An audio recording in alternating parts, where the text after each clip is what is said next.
बिस्मिल्लाहिर्रहमानिर्रहीम। Dear students, आज हम यूनिट 3 के शॉर्ट क्वेश्चंस में से नंबर 3 को अटैम्प्ट करेंगे। यहाँ लिखा है, take an odd number as input from the user, check if it is odd, otherwise ask the user to re enter an odd number. यानी हमने यूजर से इनपुट लेनी है ऑड नंबर की, उसको चेक करना है, और अगर वो ऑड नंबर ना हो तो हमने यूजर को कहना है कि वो री एंटर करें ऑड नंबर। और नंबर क्या होते हैं आप लोग मैथ में पढ़ के आए होंगे। अगर हम किसी नंबर को 2 से डिवाइड करते हैं और अगर वो कंप्लीट डिवाइड ना हो तो रिमाइंडर आता है 1। यहाँ देखें, 11 को 2 से डिवाइड किया है, 2 5 से 10, रिमाइंडर आया 1। तो ये जो रिमाइंडर 1 है ये शो कर रहा है कि 11 एक ऑड नंबर है। इसके बरक्स यहाँ एग्जाम्पल में 12 को हम 2 से डिवाइड करते हैं, 2 से 12, रिमाइंडर 0 आता है, जिसका मतलब ये है कि 12 2 से कंप्लीट डिवाइड हो गया है, इसलिए 12 ऑड नंबर नहीं है, एक इवन नंबर है। तो 0 रिमाइंडर का मतलब 2 से कि ये इवन नंबर है, और अगर 2 से डिवाइड करते हैं रिमाइंडर 1 आता है तो इसका मतलब है कि ऑड नंबर है। तो इसी रिमाइंडर को ही हमने अपने प्रोग्राम में इस्तेमाल करना होगा।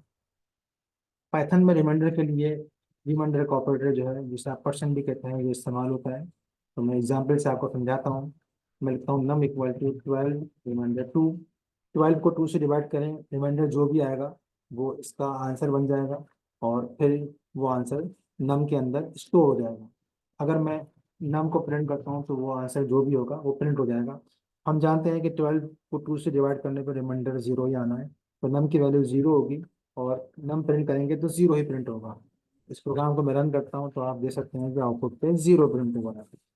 अगर यहाँ 12 की जगह 11 लिखा जाए, अब मैं इस प्रोग्राम को रन करता हूँ तो अभी आप जानते हैं कि यहाँ 1 प्रिंट होगा। प्रिंट 1 क्यों होगा? क्योंकि 11 रिमाइंडर 2 का आंसर 1 आ रहा है। तो ये था रिमाइंडर ऑपरेटर, जिससे हमें रिमाइंडर तो मालूम हो गया। अब इस रिमाइंडर को हमने चेक करना है कि क्या वो रिमाइंडर बराबर है 0 के। ये चीज़ हमने चेक करनी है। तो डबल इक्वल टू, जिसे हम कंपैरिजन ऑपरेटर कहते हैं, ये लेफ्ट साइड को राइट साइड से कंपेयर करता है और फिर आंसर ट्रू या फॉल्स देता है। अगर दोनों साइडें मैच हो जाएं तो ट्रू आंसर आएगा, और मिस मैच हो तो फॉल्स आंसर आएगा। अभी 11 को 2 से डिवाइड करते हैं तो रिमाइंडर 1 आएगा, और 1 इक्वल टू 0 ये मिस मैच हो जाएगा, 1 0 के बराबर नहीं है, इसलिए इसका जो आंसर आएगा वो फॉल्स आएगा। तो जब हम प्रिंट करेंगे इस एक्सप्रेशन को तो फॉल्स प्रिंट हो जाएगा। मैं इस प्रोग्राम को रन करता हूँ, देखें यहाँ पे फॉल्स प्रिंट हो गया है। हाँ, अगर यहाँ पे 11 ना हो, यहाँ पे 12 हो, उस सूरत में 12 2 से जब डिवाइड होगा तो फिर रिमाइंडर 0 आता है, और फिर ये लेफ्ट साइड राइट साइड बराबर हो जाएंगे। 0 इक्वल टू 0, जिसका मतलब है कि ट्रू, प्रिंट ट्रू होगा। तो ये मैं प्रिंट करता हूँ तो आप देख सकते हैं कि यहाँ पे ट्रू दिखाई दे रहा है। तो मैं इसी चीज़ को इस्तेमाल करूँगा। मैं नम जो है इसको 2 से डिवाइड करके चेक करूँगा कि आंसर 0 आ रहा है, तो इसका मतलब वो इवन नंबर है, और इसका मतलब ये है कि यूज़र ने ऑड नंबर एंटर नहीं किया है, तो हम यूज़र को री एंटर करने के लिए कहेंगे। मैं फिर यहाँ पे इस्तेमाल करता हूँ इनपुट, इनपुट का function evaluate input enter and odd number. ये हमने यूजर को मैसेज डिस्प्ले किया है कि ऑड नंबर एंटर करें, और वो ऑड नंबर नम के अंदर हमने सेव कर लिया है। और अब हमने इस नम को चेक करना है कि वो ऑड है या इवन है। अगर वो इवन है तो फिर हमने इसको री एंटर कर करना है, और हमने बार बार उसको री एंटर कर करना है जब तक वो इवन नंबर एंटर करता ही रहेगा। तो एक चीज़ जब हमें बार बार एवेलुएट करनी हो, एग्जीक्यूट करनी हो, रिपीट करनी हो, तो इसके लिए हम लूप इस्तेमाल करते हैं। यहाँ मैं वाइल लूप का इस्तेमाल करूंगा। अगर आप वो लूप को या वाइल लूप को जानते नहीं हैं तो पहले मेरी आप वाइल लूप वाली वीडियो देख लीजिएगा। तो मैं यहाँ लिखता हूँ नम को हम डिवाइड करते हैं 2 से, और रिमाइंडर अगर 0 आता है तो इसका मतलब ये है कि जो नंबर एंटर किया गया है वो ऑड नंबर नहीं है। ठीक है, नंबर को 2 से डिवाइड करने के बाद आंसर 0 का मतलब वो इवन नंबर है। हमने फिर यूजर को कहना है कि भाई आपने नंबर सही एंटर नहीं किया है, तो हम कह देंगे प्रिंट के अंदर कि जो नंबर है वो is not an odd number. जो भी आपने नंबर एंटर किया है वो ऑड नंबर नहीं है। ठीक है, और फिर हम उससे दोबारा से कहेंगे कि दोबारा से वो री एंटर करेंगे, बोलिए input enter an odd number. यहाँ हमने लाइन 3 और लाइन 4 को वाइल लूप की बॉडी का पार्ट बनाया है।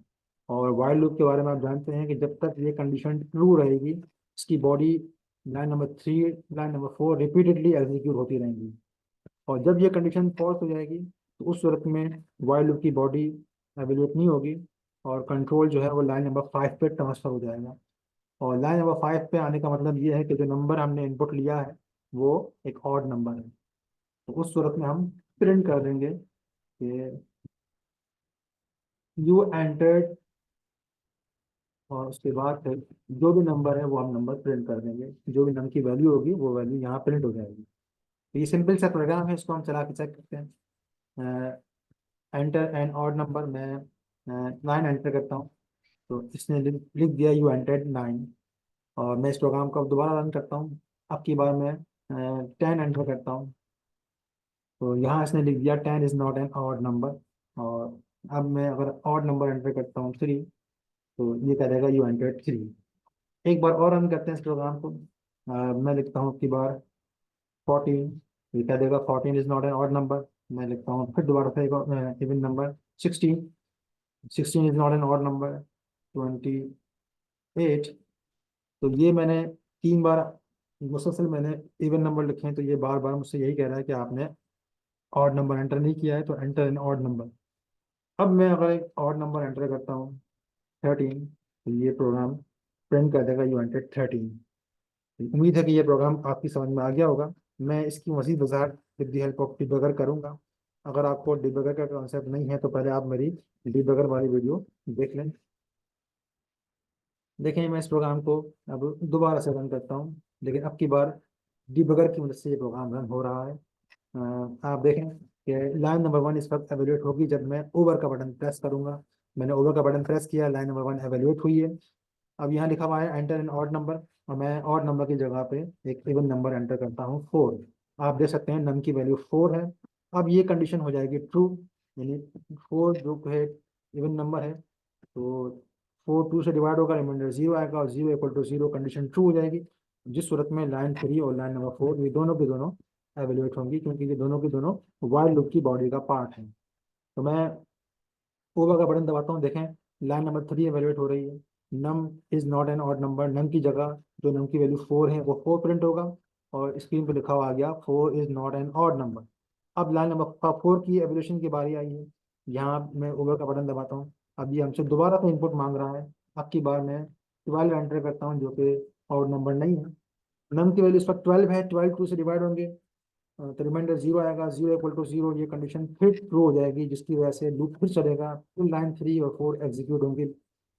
मैं ओवर का बटन दबाता हूँ, देखें लाइन नंबर 3 एवेल्यूएट हो रही है। अब की बार नम की वैल्यू 12 है, तो प्रिंट हो जाएगा 12 is not an odd number, 12 is not an odd number. और अब ये लाइन नंबर 4 पे दोबारा से हमसे ये इनपुट मांगेगा। अब मैं 19 एंटर करता हूँ, जो कि एक ऑड नंबर है। अब नम की वैल्यू आप देख सकते हैं कि 19 है, और 19 को 2 से डिवाइड करने पर रिमाइंडर 0 नहीं आएगा, रिमाइंडर 1 आएगा, और 1 इक्वल टू 0। अब ये कंडीशन हो जाएगी फॉल्स, जिसकी वजह से अब ये लूप मजीद एवेल्यूएट नहीं होगा, बल्कि हम जंप कर लेंगे लाइन नंबर 5 पे। तो आप देखें जब मैं ओवर का बटन दबाऊंगा तो ये लाइन नंबर 5 पे इसने जंप मारी है। अब यहाँ पे ये प्रिंट कर देगा यू एंटर्ड नम, और नम की वैल्यू 19। तो मैंने ओवर का बटन दबाया, और यहाँ देख लें कि यू एंटर्ड 19। तो उम्मीद है स्टूडेंट्स ये प्रोग्राम आपकी समझ में आ गया होगा। इसको आपने अपने पास घर पर ट्राई करना है। कोई मसला हो तो आप कमेंट्स में मुझसे पूछ सकते हैं। अल्लाह हाफिज़।